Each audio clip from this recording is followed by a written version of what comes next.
मुदखेड शहरापासून जवळपास 3 किलोमीटर अंतरावर असलेले एजळी फाटा असलेले फुलोरा public school and junior college दिनांक 26 नोव्हेंबर रोजी शाळेच्या प्रांगणात भारतीय संविधान दिवस साजरा करण्यात आला।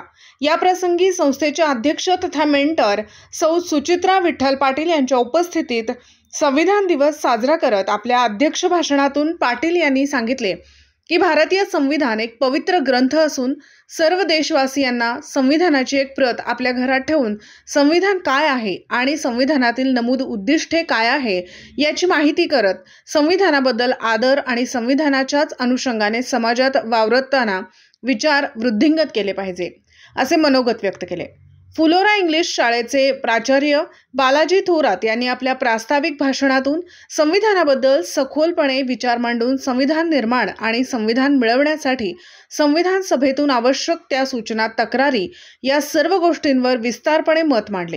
यावेळी शाळेचे उपप्राचार्य शेख मुजीब, शिक्षक अतिक अहमद, शिक्षक प्रफुल्ल थोरात सहित विद्यार्थ्यांची उपस्थिती होती। कार्यक्रमाचे सूत्रसंचालन आणि आभार शेख मुजीब यांनी मांडले। दिवसभरातील घडामोडींचा आढावा घेण्यासाठी पाहत रहा N24 मराठी न्यूज चॅनल।